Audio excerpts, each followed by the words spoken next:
झारखंड में एसआईआर को लेकर सियासी माहौल गर्मा गया है। सवाल उठ रहे हैं, क्या भाजपा एसआईआर के सहारे राज्य में अपनी चुनावी जमीन मजबूत करने की तैयारी कर रही है? क्या इस प्रक्रिया में वैसे मतदाताओं के नाम हटाए जा सकते हैं जिनका समर्थन भाजपा को नहीं मिलता? यह सवाल झारखंड के सत्ता में काबिज झामुमो और कांग्रेस लगातार उठाते आ रही है। एसआईआर प्रक्रिया को लेकर दोनों दलों ने अपनी कमर कस ली है। दोनों पार्टी अलर्ट मोड पर है। भाजपा को आड़े हाथ लेते हुए दोनों दलों ने यह तक कह डाला कि बंगाल जैसे हालात झारखंड में नहीं होने देंगे। दरअसल झारखंड में 20 जून से एसआईआर प्रक्रिया शुरू होने जा रही है। इसकी घोषणा निर्वाचन आयोग ने कर दी है।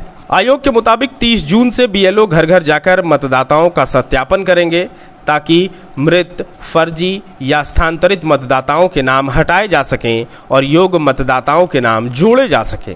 लेकिन एसआईआर की घोषणा के साथ ही झारखंड की सत्ताधारी पार्टियां झामुमो और कांग्रेस ने इसे लेकर अपनी चिंता जाहिर करनी शुरू कर दी है। दोनों दलों का आरोप है कि भाजपा इस प्रक्रिया के जरिए झारखंड में भी बंगाल और बिहार जैसी स्थिति पैदा करने की कोशिश कर सकती है। कांग्रेस के प्रदेश अध्यक्ष केशव महतो कमलेश और विधायक दल के नेता प्रदीप यादव ने भाजपा पर गंभीर आरोप लगाए हैं। कांग्रेस नेताओं ने कहा कि एसआईआर के नाम पर योग्य मतदाताओं के नाम हटाने की साजिश की जा रही है। पार्टी का दावा है कि भाजपा चुनावी लाभ के लिए वोटर लिस्ट में हेरफेर करना चाहती है। कांग्रेस नेताओं ने कहा कि पहले निर्वाचन प्रक्रिया का उद्देश्य योग्य मतदाताओं को जोड़ना और मृत लोगों के नाम हटाना होता था, लेकिन अब वोटरों के नाम डिलीट कर वोट चोरी करने की कोशिश की जा रही है। पार्टी ने साफ कहा कि बंगाल और बिहार जैसा तमाशा झारखंड में नहीं होने दिया जाएगा। कांग्रेस ने दावा किया कि राज्य भर में उन्होंने करीब 17,000 से अधिक बीएलए तैयार किए हैं जो पुनरीक्षण प्रक्रिया पर नजर रखेंगे। पार्टी नेताओं ने कहा कि एक भी योग्य मतदाता का नाम हटने नहीं दिया जाएगा।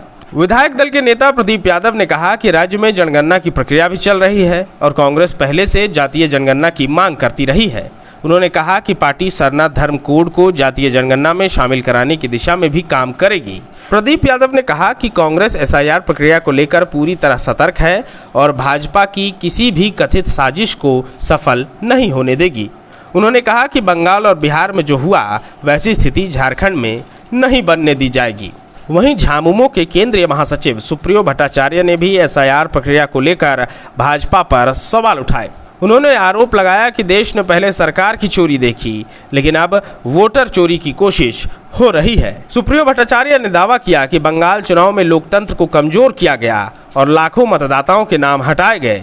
उन्होंने कहा कि चुनाव आयोग का नारा था नो वोटर लेफ्ट बिहाइंड, लेकिन जमीन पर इसके उलट काम हो रहा है। उन्होंने आरोप लगाया कि अब झारखंड में भी भाजपा विरोधी मतदाताओं के नाम हटाने की तैयारी की जा रही है। उन्होंने आगे कहा कि पहले प्रलोभन देकर लोगों को तोड़ने की राजनीति होती थी, लेकिन अब सीधे वोटर लिस्ट से नाम हटाने की कोशिश की जा रही है। सुप्रियो भट्टाचार्य ने बीएलओ और माइक्रो ऑब्जर्वर्स से निष्पक्ष तरीके से काम करने की अपील करते हुए कहा कि झारखंड संघर्ष से बना राज्य है और यहाँ का निज़ाम और मिजाज अलग है, इसलिए चुनाव आयोग को पूरी संवेदनशीलता के साथ काम करना चाहिए। झारखंड में एसआईआर प्रक्रिया शुरू होने से पहले ही यह बड़ा राजनीतिक मुद्दा बन चुका है।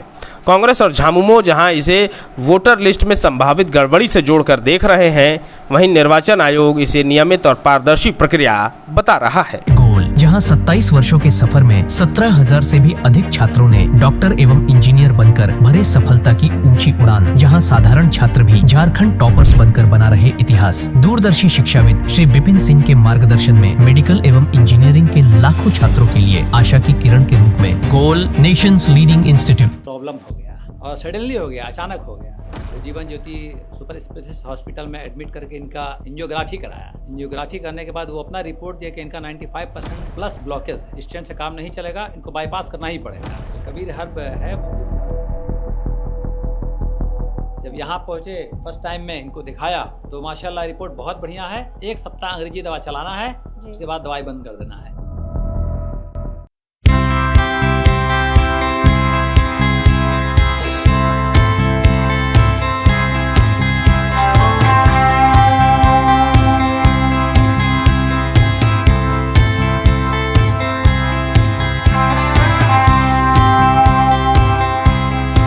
सरकारी परीक्षा की तैयारी का सबसे भरोसेमंद नाम NIBM। अच्छा कोचिंग ढूंढ रहे थे तो फिर गूगल में ही बताया कि यहाँ का रेटिंग भी बहुत अच्छा था। पुरुलिया से आए हैं यहाँ पर कोचिंग करने के लिए। NIBM के बारे में मेरे एक भैया हैं जो पिछले साल ही बैंकिंग यहीं से प्रिपरेशन किए और इस बार IBPS PO में सिलेक्शन लिए। मेरा अभी फाइनल सिलेक्शन हुआ है RRB PO में, उत्तर बिहार ग्रामीण बैंक में। मेरा फाइनल सिलेक्शन RRB PO में हुआ है। NIBM, thefollowup.in. Like, share and subscribe. www.thefollowup.in